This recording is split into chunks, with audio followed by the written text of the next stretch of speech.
I think I'll pull in that knapweed as well.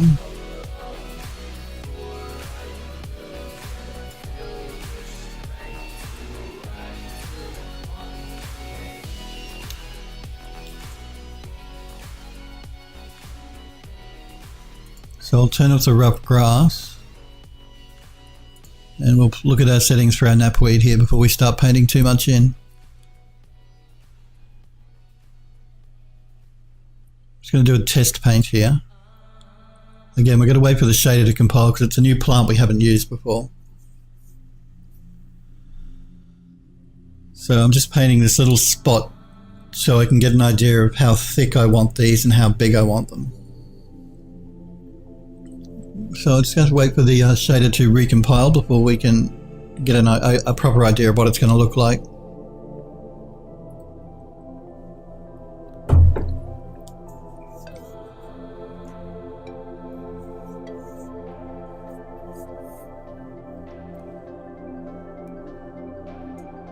I think what we're going to what I'll end up doing is I'll have a little pathway that runs from the bottom of our step here up to our front door.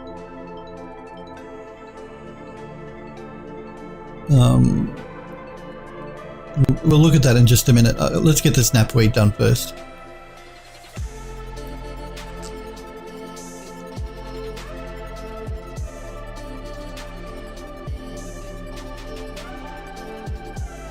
Making sure I don't have wind animation turned on. I don't think I do.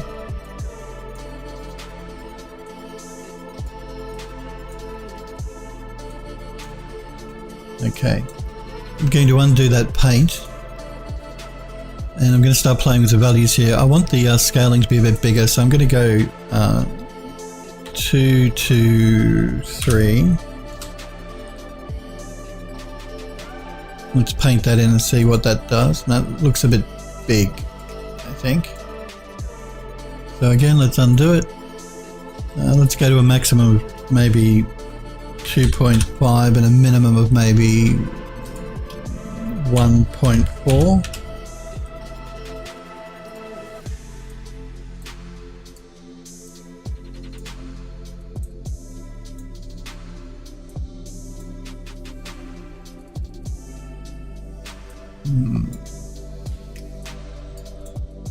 Again, I'm just going to undo that. Now I'm actually going to start painting it in where I want it just to see if this size is correct.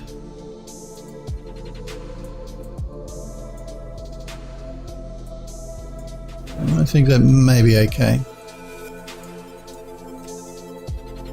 The only thing I don't really like about it is the color. I don't like that yellow tint that it's got. So I'm just going to undo that for a moment. I'm going to find a shader that is using.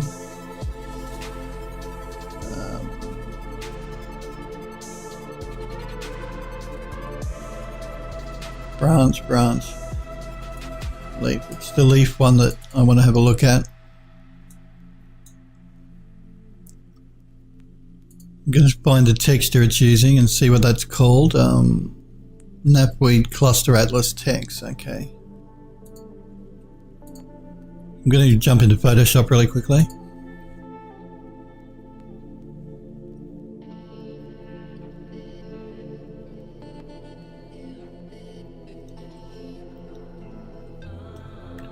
You could probably do this through, I could probably do it inside of Unreal in a shader, a color correction that way.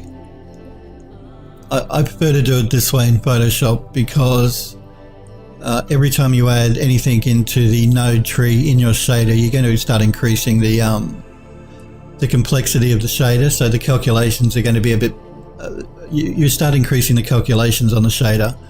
And particularly for something like this, which is a plant we're using in the foliage editor in Unreal, where we're going to be placing quite a few of them, we want to minimize that as much as possible. So I prefer to do the correction in the actual material itself. So remember where I placed it.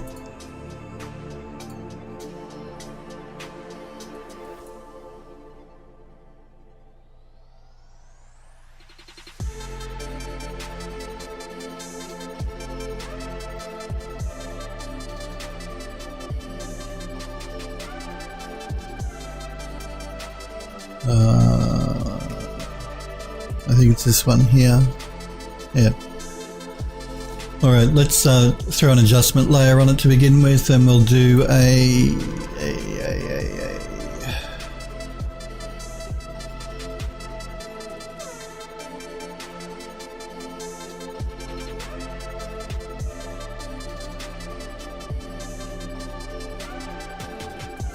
we'll do a color balance, I think, to begin with. I want to pull out some of the yellow, so I'm going to pull into more of the blue.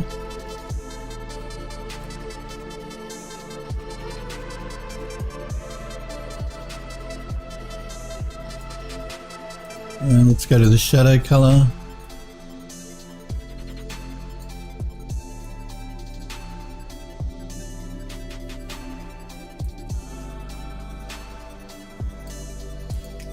And look at the highlights.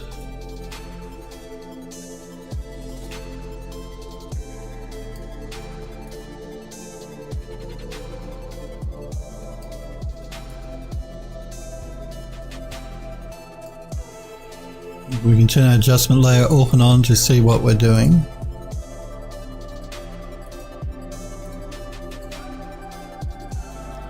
I may throw our levels down as well, I think.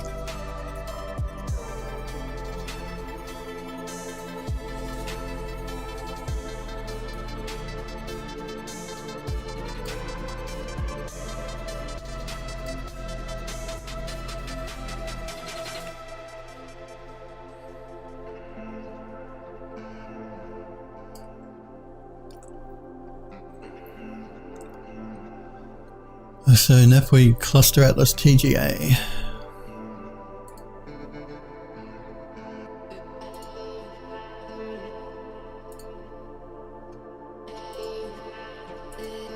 I'm just going to overwrite the original file.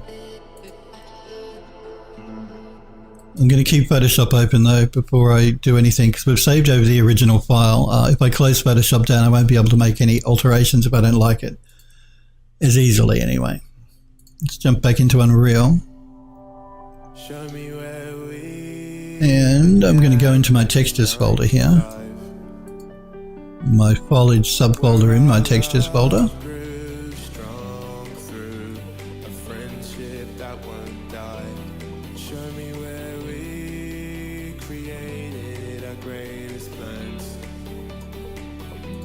Let's re-import that texture.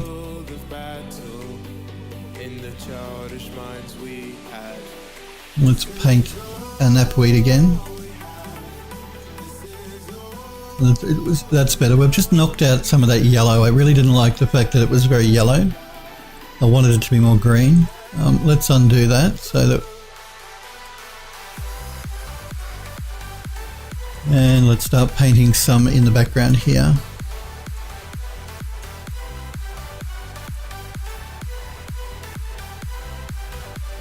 Now it's greener. Just trying to decide whether I want it that light or not. As in a lighter green or a darker green. Just going to move around and check it from a few different angles.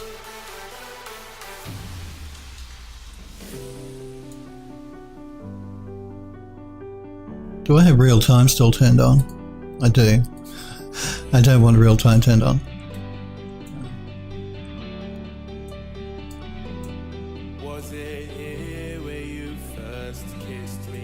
Again, I'm just going to pull back. I just want to check the color green against the other green that it's sitting in.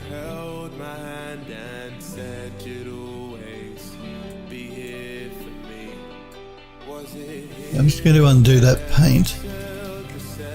Jump back into Photoshop again. And we're going to play with our levels just a little bit more, I think.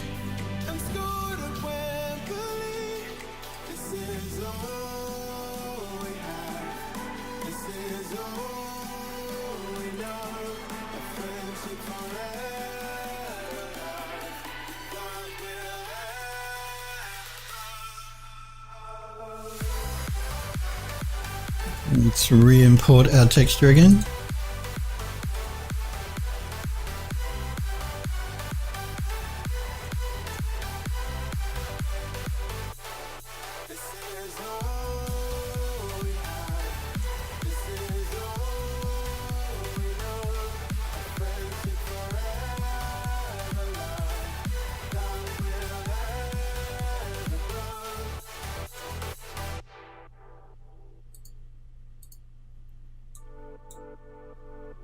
Okay, I didn't realize with Unreal you can't actually paint in the foliage tool unless you are actually in real time. So I'm just going to keep an eye on OBS over here. Let's paint that in.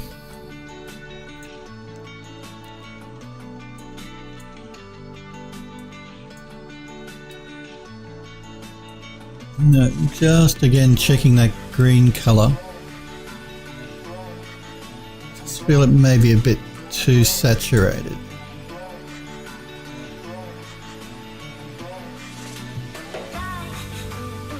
Maybe not. We do want to make sure we see it against the darker green of the high grass, but just got to get the color mix correct.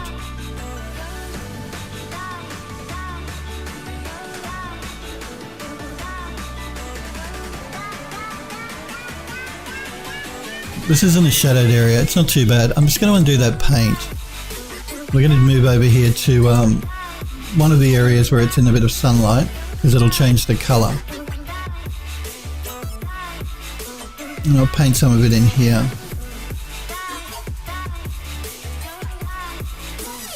No, it's okay. The green colour's alright, just in the shadow it looked a bit like... the green looked a bit intense, but in sunlight it looks fine, so it should be alright. The only other thing I'm going to do though, I'm going to undo that, and I'm going to do a bit more variation now in the size. So I'm going to go from 1.3 up to 2.8.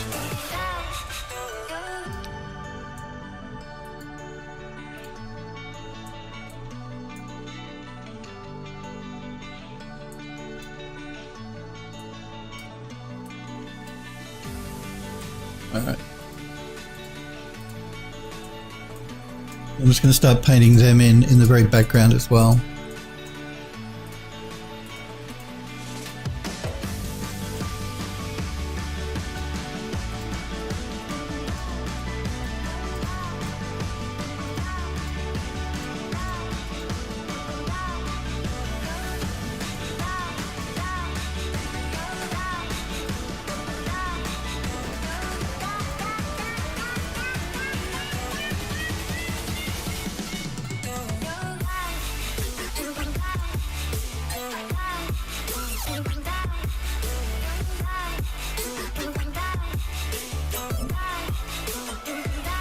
Again, I've just got to be careful of OBS.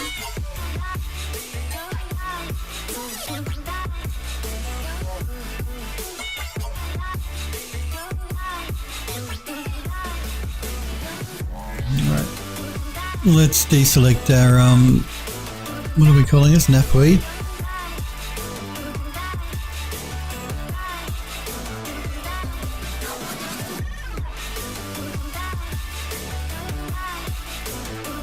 Going to check the thick grass cluster, see what that is. Okay.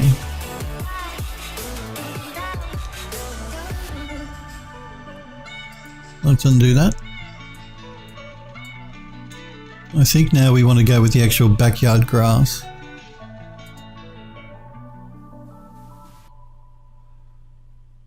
We may leave the cluster on as well. We'll see what mixing the two together gives us. Just making sure nothing else is turned on.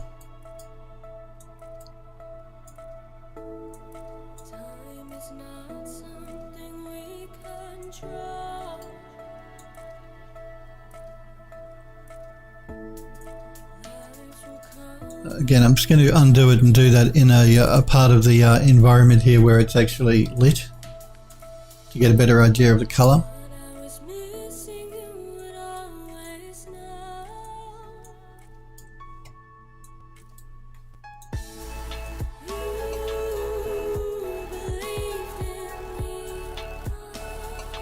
Well, it should be okay. Alright, let's start painting that in.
Now I'm going to avoid painting the grass right up to the side of the building here because I'm not sure what I want to do around the pathway here yet.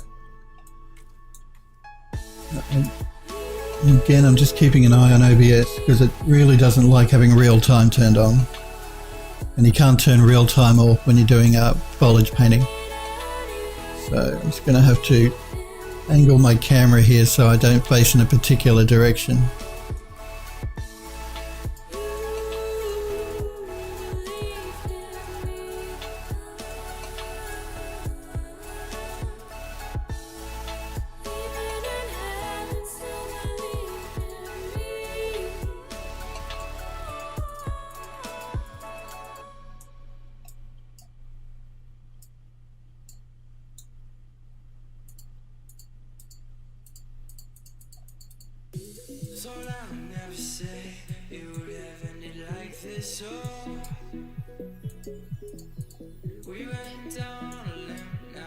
Alright, now we have a bit of a problem there. I'm just going to select that bit of grass that's painted up on top of the tree roots and remove them.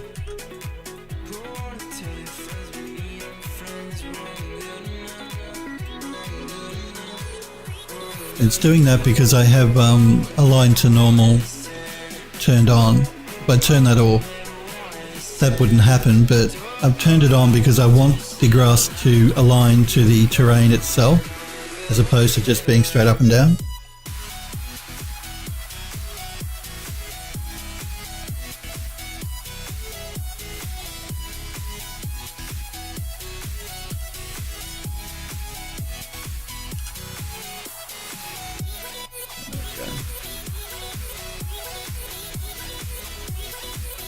Let's go back into our paint tool.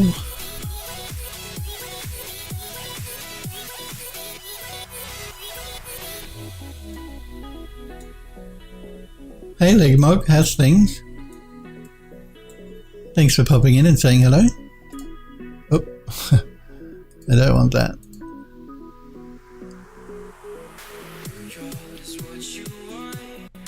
No, this isn't Vue, Legmog. This is Unreal 4.16, so UE4.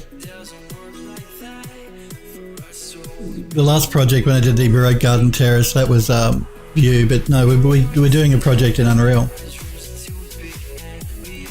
Good to see you too, Legmog. Yeah, no, we're not using Vue here. We're using Unreal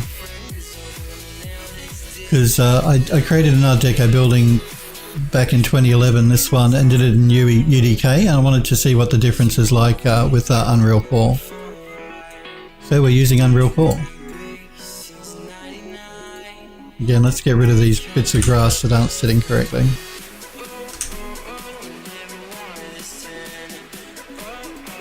So yes, we're going to be creating it in Unreal 4. Yeah, I know, it's quite amazing, isn't it? Yeah, real time, everything moving, animated plants. So yeah, no, real-time engines have come a long way over the years, and this is the first time I've had a proper play with the Unreal 4 engine, so. Yeah, oh, you remember that I was working just on the house the last time? Yeah, a few of the streams to begin with, we were working on the assets for the inside of the house. And now we've been working on our environment. Let's just jump through it for your benefit and for anyone else that may be new to the channel and hasn't seen what I've been doing here.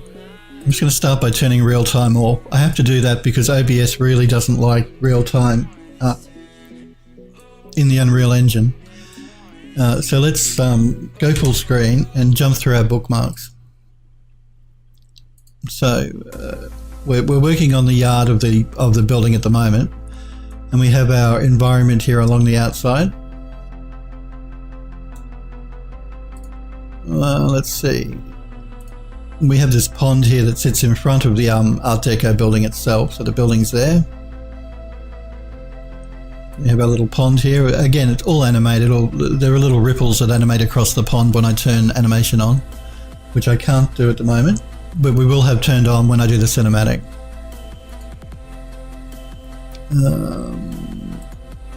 This is a gate that's at the very front of the when we start our camera, our cinematic, it'll start here at the front of the walkway, and our camera will go through our gate section here until we get into our main walkway, which is in here. Yeah, so our camera comes through our gate. We get to our entryway here.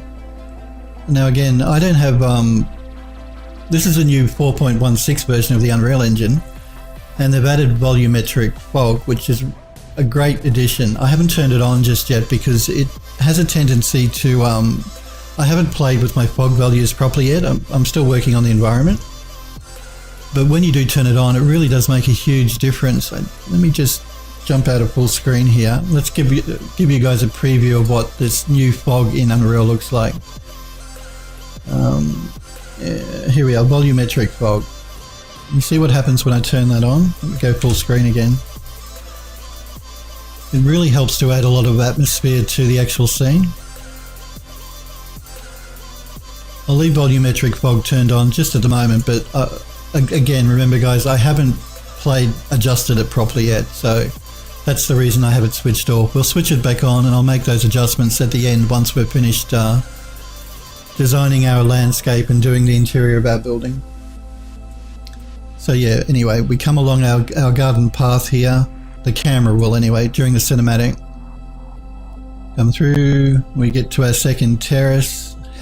Again, you see the volumetric fog's way too strong, but it gives you an idea. In fact, I'm just going to turn it off because it is way too strong. Once we make the proper adjustments, it'll look a lot more realistic until we get to our building. So yes, the next job after we're finished doing our yard here will be to start doing the interior of the building. So we'll make it pretty.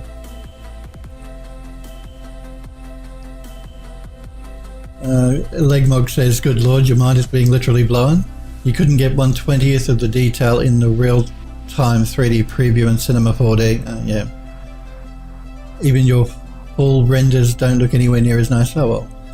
That's why I love the Unreal Engine. Any real-time engine is just amazing to work with, particularly if you're a 3D artist who's used to doing renders like I am. Like we use V-Ray at work. And so you're used to sitting there and waiting for it to render. Yeah, you're saying it takes forever to render, I know.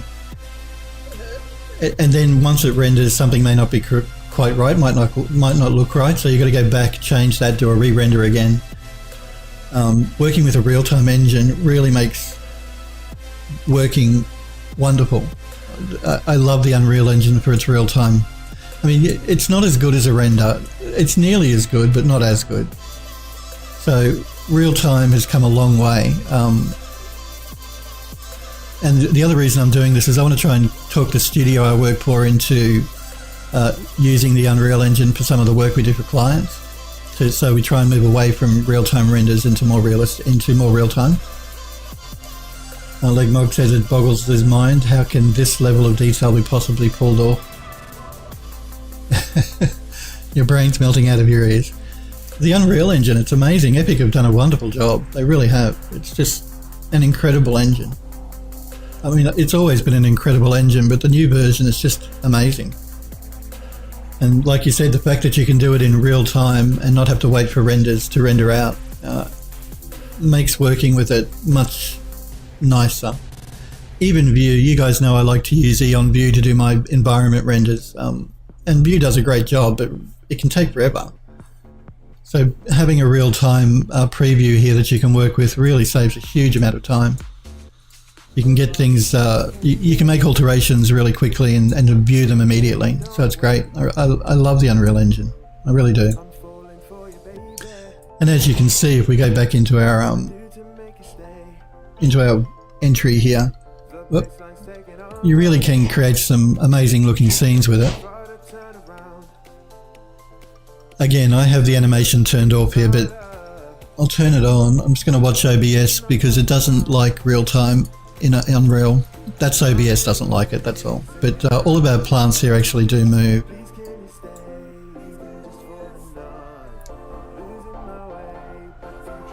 No, my FPS has dropped to 15. I'm just going to turn that off. Legmog says, yeah, you also have a version of Vue, but honestly, the time it takes to calculate a render just totally puts you off ever using it. Yeah. Like I was explaining to you guys when I was working with Vue for that Baroque Garden Terrace, there are things you can do to speed up those renders in Vue. There are cheats you can use to make it render faster and still get a good looking image. But it is a slow renderer for sure. Make no mistake, it is slow. It does great result. You get really great looking work from it, but yeah, it's slow. The renders are slow.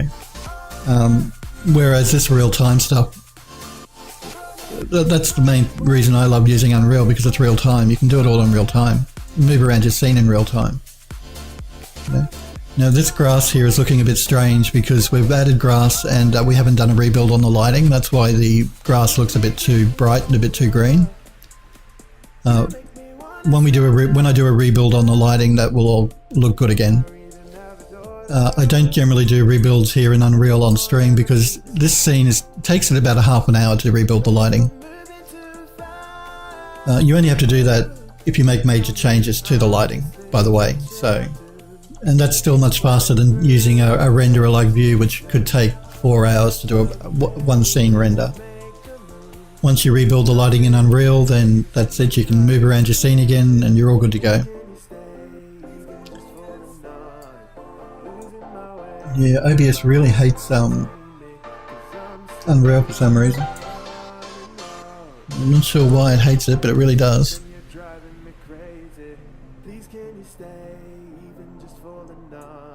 Anyway, so yes, we're going to be creating a cinematic in Unreal for our Art Deco building fly through. So we're going to come down our garden path here until we get to our building, and then we're going to fly around the outside of our building. It's going to jump out of full screen here because OBS don't like it. We're going to fly around the outside of our building until we get to our doorway, and then we're going to go inside of the building as well.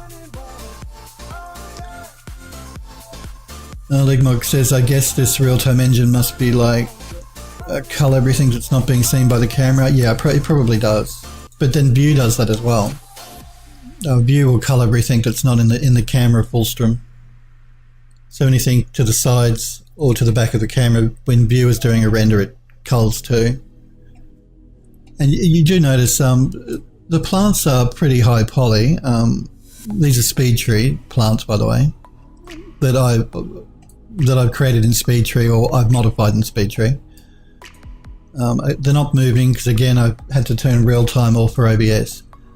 So the tree, you can get some high poly looking trees from SpeedTree to use in a real time engine.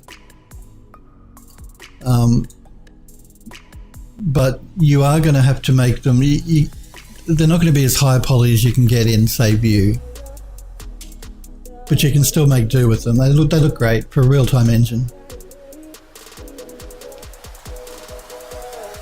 And like I said, I know Montressier, he works in ARH.W.G as well, and I know his studio, they use Unreal 4 to do client walkthroughs of architecture for his clients. So I'm trying to talk my studio into doing the same.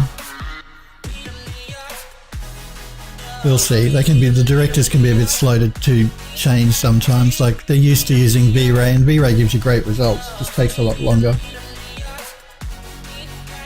So,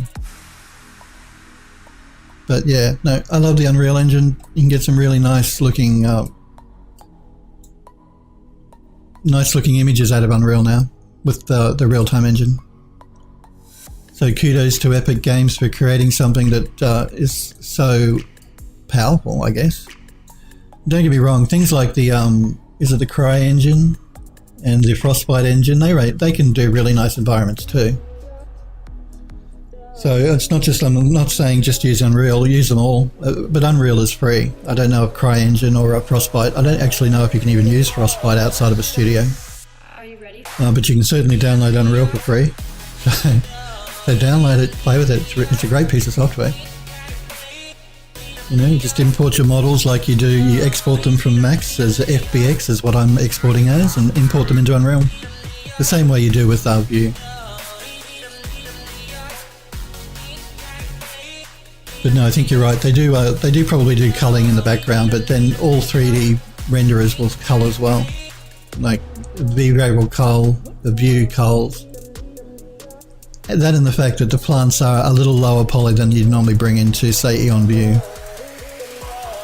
I mean, still completely fine, but just a bit lower poly than View. But you can see, I mean, there's a lot of detail going on in this scene, and it doesn't slow my video card down at all. Wizdom, have I looked at Blender for the new Eevee real-time rendering release? No, I haven't actually. I don't generally play with Blender. I use it 3D Studio Max for my 3D software, but I'm familiar with Blender. A lot of the guys that watch my channel here do use Blender. So no, I haven't looked at that real-time renderer. I will check it out though, because I'm always, as a 3D guy, always interested to see what's around and what's new. I'll check it out for sure. I know Autodesk have just released a real-time renderer as well. That must be the flavour of the month at the moment to do that. I think they're calling theirs, I'm going to guess and say Embry. It's something like that. They released it last week, I think. So just like Blender, yeah, they have their real-time renderer. I haven't actually used the Autodesk one either. I don't generally, when it comes to real-time rendering, I like to use Unreal Engine because I've used it in the past when it was UDK, and prior to that for other game studios I worked at. So I'm used to it, and it's free. But I will check these other real-time ones out as well. I'm not going to use the Autodesk one because maybe it was Stingray they're calling it. Maybe they call it Stingray, because the last time I looked at that it was pretty rubbish. Whether the new version's good or not, I don't know. But I'll check the Blender one out too. But I do like Unreal. Again, it's completely free. You download it and install it, and you know, it creates some really nice looking stuff in Unreal.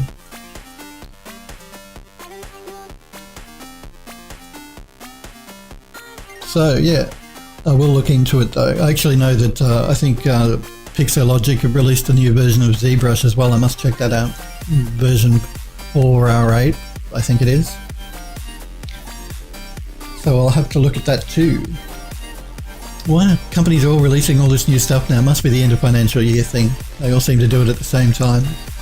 Again, that's why I haven't been streaming on a Wednesday, because you guys know I normally stream on a Monday, a Tuesday and a Wednesday, but I can only do Mondays and Tuesdays for the next few months because the studio's got an avalanche of work, so we're really busy. It always happens around end of financial year, beginning of financial year. For some reason, every design studio I've ever worked at's been flat out during those times of the year. It quietens down again around Christmas, but yeah, middle of the year it's always really busy. So yeah, my apologies for not being on Wednesdays, guys, but I can't, my workload's just too much at the moment, so only on a Monday and a Tuesday for the next couple of months are my streams live. But do remember, on Saturdays I do Replay Saturday, where you can watch past podcasts broadcast live on Twitch. Sometimes I'll be in chat there to answer any questions you may have, not always though, because it goes overnight when I'm generally sleeping, so, but that's only on a Saturday. So the only time I'm not live like I am now is on a Saturday when I do a podcast. But I'm live on a Monday and Tuesday at 5 p.m. Pacific in the US. We may actually leave it there for today, guys, I think. I do want to thank you guys very much for hanging out with me and for watching. We've been testing out, I've got a new internet provider here for streaming. And apart from a couple of hiccups at the beginning, it seems to have settled down, so that's good. So again, like I said, you'll be able to watch my stream here in a higher quality than what you previously could. Even if you can't watch it at the... I'm streaming at about 3,000 kilobytes a second at 1280 by 720. If that's a problem for you, because I'm an affiliate, I have transcoding options, so you can knock the quality down on your end through the viewer if you have problems now with the higher bitrate I'm streaming at. It just makes watching the stream better, I think, because things won't get blurry and pixelated when I move around on the screen for you guys. So that's the reason I've upped my bitrate and changed my internet provider. I do want to thank you guys very much for hanging out and for watching. Thank you guys, Legmog and Wiseman, for popping into chat and saying hi. And yeah, we'll be back on again tomorrow at 5 p.m. Pacific time in the United States, which is 10 a.m. in Australia or 1 a.m. in the UK. We'll continue working on the yard here for our Art Deco building. And once we've got our yard done, we can start doing the interior, because we've already brought in all of our assets for our interior, most of them anyway, not all of them, but most of the ones for the interior are already here and ready to go, so we can start working on the inside of the building. And that's what we're going to be doing after we've finished working on our yard. So again, guys, thank you very much for hanging out and for watching. I really, really do appreciate it. I'll be back on again tomorrow. Hopefully I'll see you guys then. You guys have a good night. See you guys.